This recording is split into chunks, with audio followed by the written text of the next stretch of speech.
Hi, my name is Dan Brian Mwangi. I'm the ground and flight instructor here at Aviation. Yeah. Okay, my name is Charles Mureu. I'm a flight instructor, grounds instructor, and a director here at Aviation. I started flying when I was 27. What inspired me was I've always been fascinated by number one, aircraft. When I go to the airport, I used to be fascinated with what is the workings of an aircraft and how it feels.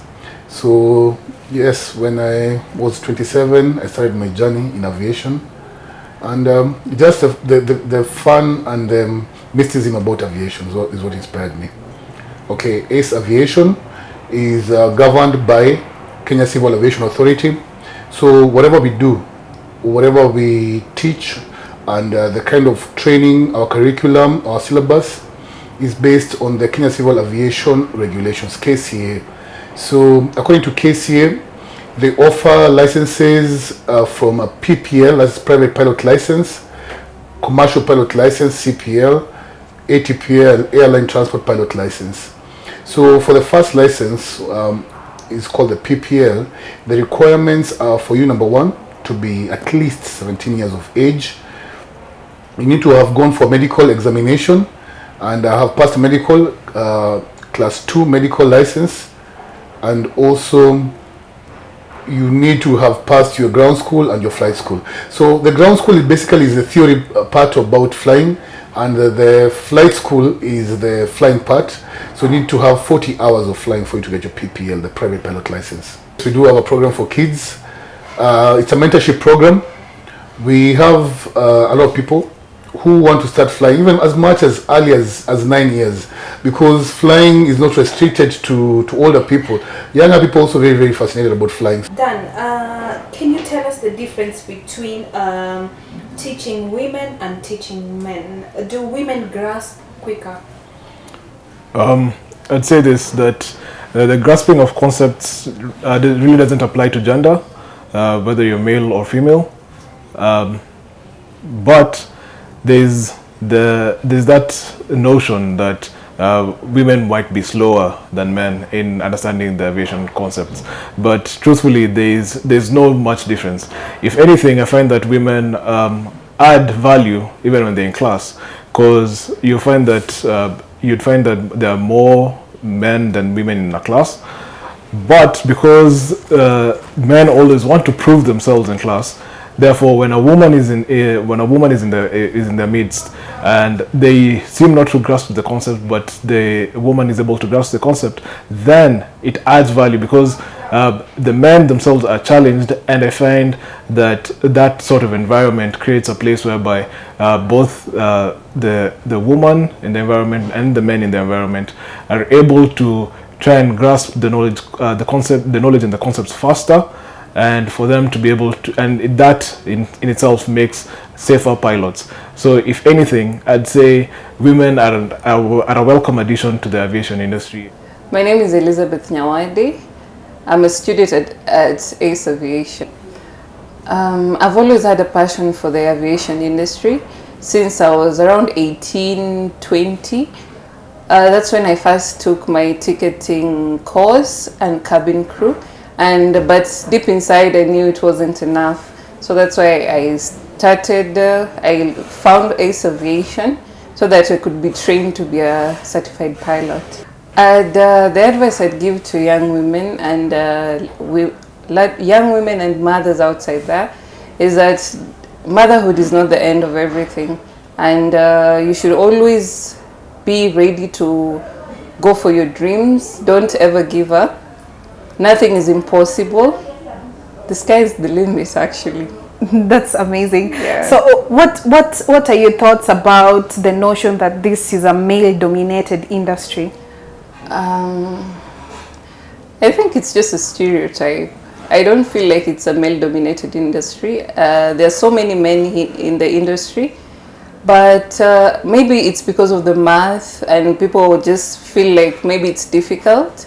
It's just like driving, I guess.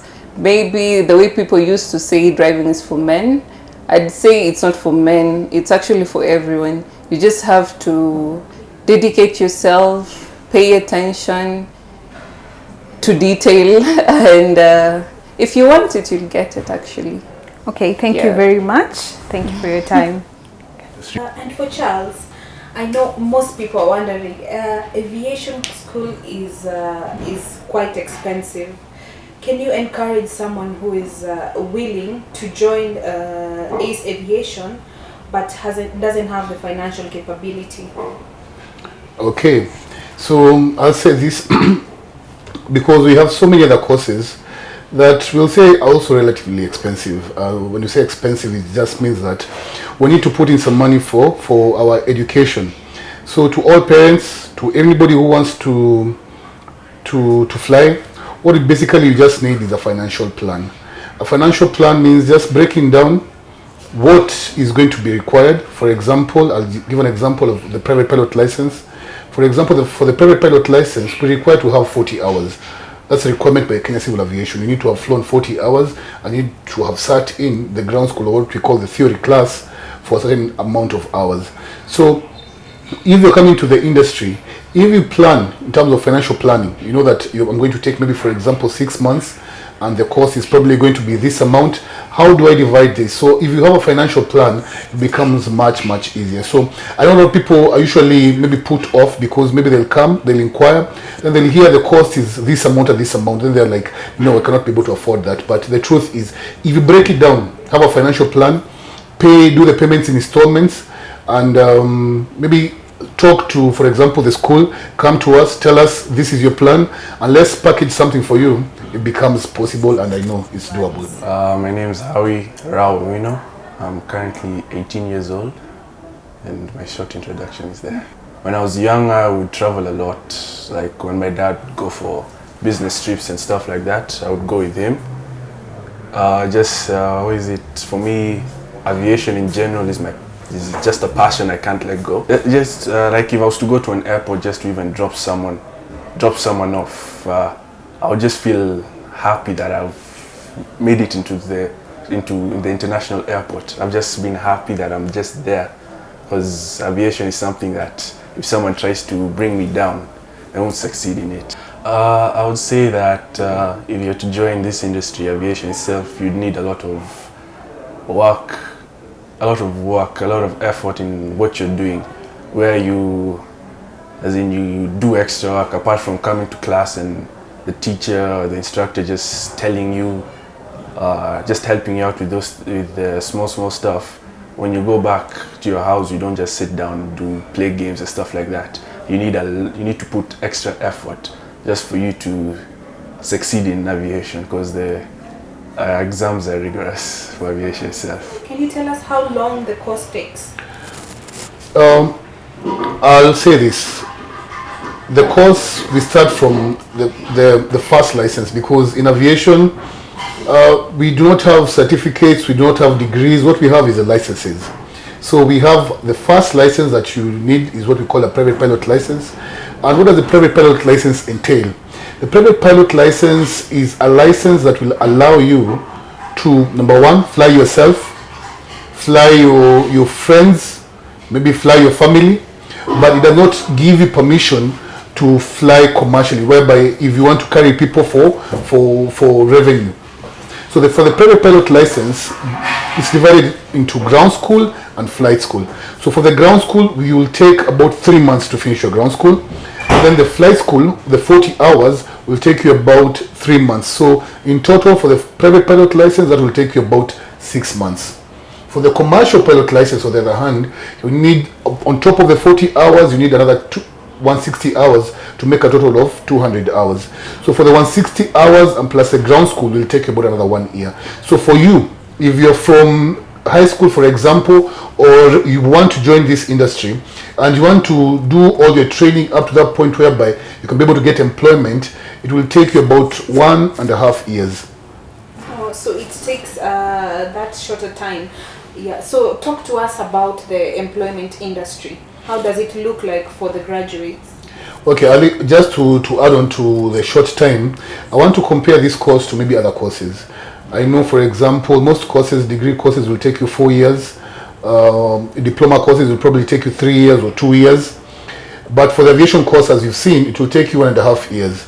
And this now allows you to join the job market in aviation. So I'll encourage people to join this industry because if, for example, you join the industry, for example, when you're 20, by the time you're turning, let's say 23, you're ready for the job market. And the job market, as you're asking, is very, very good. I'll say this, there's a shortage of pilots all over the world. If you go maybe to the internet, you'll always be seeing jobs are being advertised every other time. So the job market is good, if I'm to use that word. There are so many opportunities.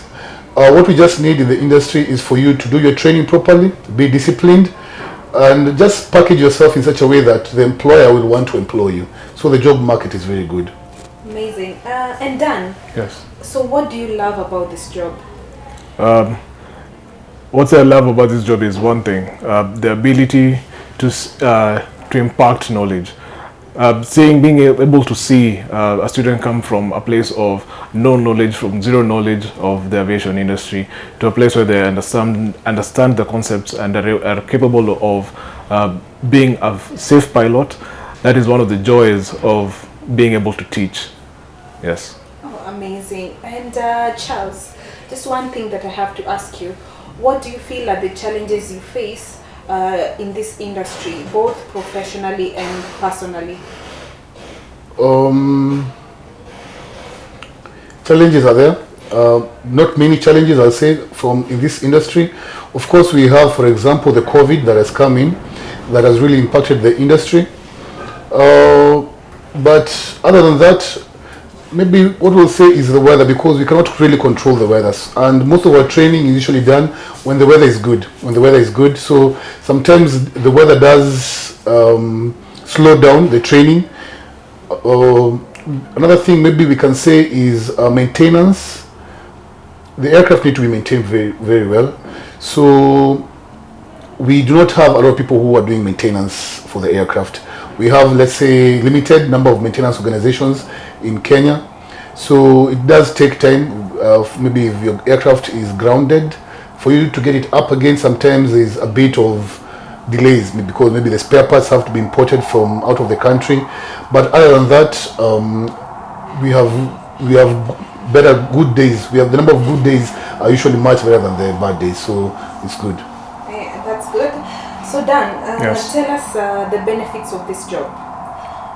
I think the benefits of this job is enormous.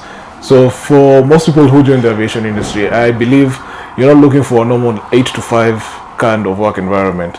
And because of the how dynamic the industry is, that is what I'd say one of the joys or one of the perks of being in the aviation industry, in that I don't have to work, I don't have a set time, or I have to be in by this time and I have to be out by this time. And Charles, tell us, how do you feel being a passenger?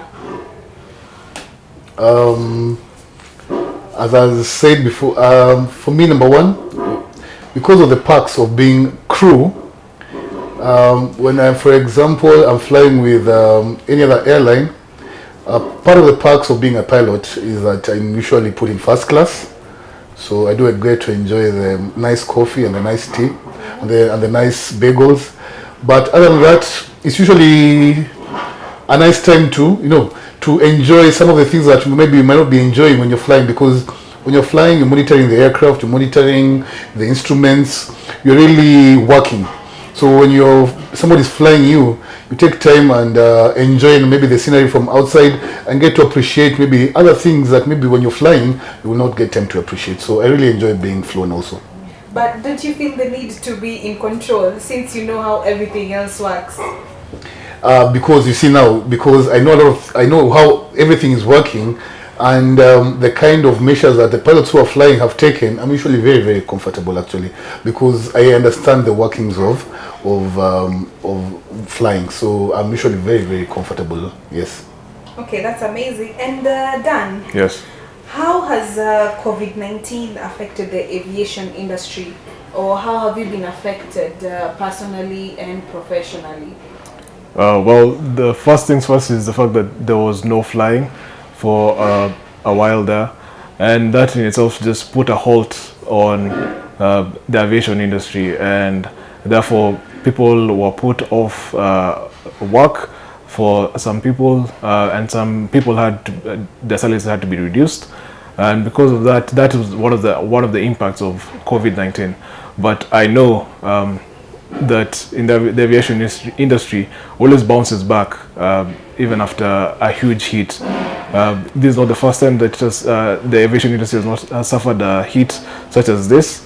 But I know in the next 1 to 2 years, the aviation industry is going to kick back, and there'll be more opportunities for the aviation industry. So if anything, I know the COVID-19, so some people lose their jobs, but also in the long run, I know there's going to be something good in the horizon in the aviation industry.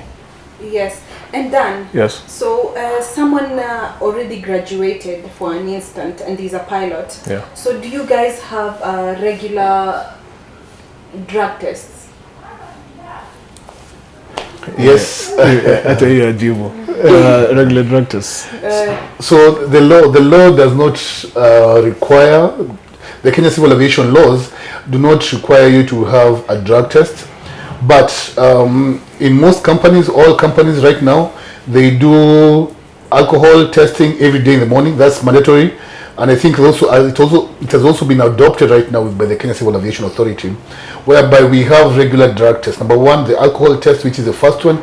Every morning before you go for flight, they have to do what we call, you have to blow the alcohol blow to check in case of any someone has been drinking. So that number one reduces the occurrence of people flying when they're drunk, and regular drug tests are usually taken. Yes, they're usually taken, but the law does not require it. But companies do regular drug tests.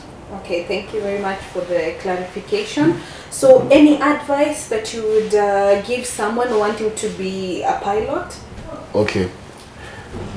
I'll say this, and I know a lot of people are very, very interested in flying. And that I know because when I talk to people and I tell them that, yes, I'm a pilot, they do ask me about, wow, that's a very, very interesting career. So I know a lot of people are interested in flying. So to everybody out there, people who are interested in flying, people who are always wondering, what does it take to be a pilot, and what's the mechanism, and what is all this about?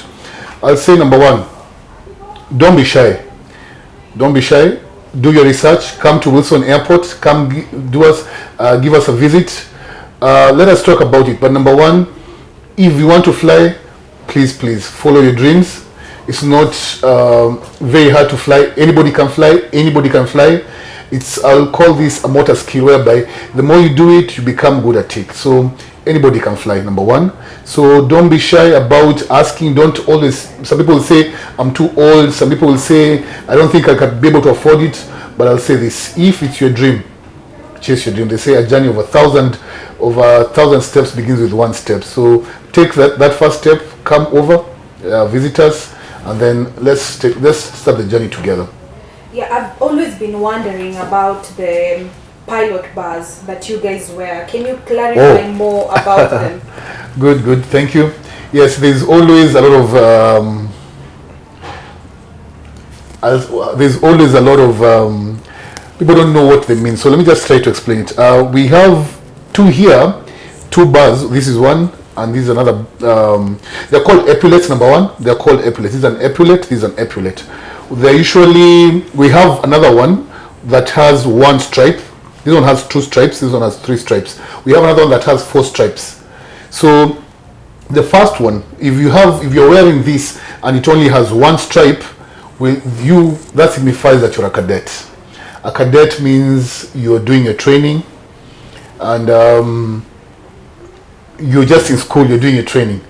So once you get you get your first solo. A first solo is when you can be able to fly yourself, but you're still in training. We'll give you 2 bars. That signifies, it's like a rite of passage. So when you're starting to fly, we'll give you one just to signify that you're starting to fly. When you get your first solo, which is a very, very big step in flying, we'll give you 2 bars. All right. Now, as you continue with your flying, you finish your flying, and maybe you get a job. So in your first job, you'll probably be given 3 bars. 3 bars means you're what we call a first officer. A first officer, the job of the first officer is to assist the captain. So the captain will wear 4 bars. You as the first officer will wear 3 bars. So 3 bars for the first officer, 4 bars for the captain. And the work of the first officer, as I was saying, is to assist the captain. So most of the time you're going to see most of the aircrafts when they're being flown, we have 2 pilots. So we have the one who is the captain, we'll call him the commander, and we have the other one who is called the first officer, who's assisting the captain in flying. So yes, I hope this clarifies that. Yes, thank you so much for that. Thank you also. Yes, so finally, if someone wants to reach you, how can they possibly do that? Okay, so Ace Aviation, we are based in Wilson Airport. We have our main office in Wilson Airport, Portview Building, Wilson Airport, Portview Building. We have a phone number. My number is 0722 492 783. We have an Instagram account, Ace Aviation East Africa. So if you go to Instagram, check for Ace Aviation East Africa, you're going to see our link. And we also have our Thika Road campus at along Thika Road. It's called Georgina Plaza. So if you want to contact us, please, there are all those ways of talking to us. Well, thank you so much, Dan and Charles. I really appreciate this opportunity and you taking time to enlighten people and to encourage young people. So thank you so much for your time. Thank you also very much for coming over. Asante for the opportunity, and God bless. Thank you. Thank you.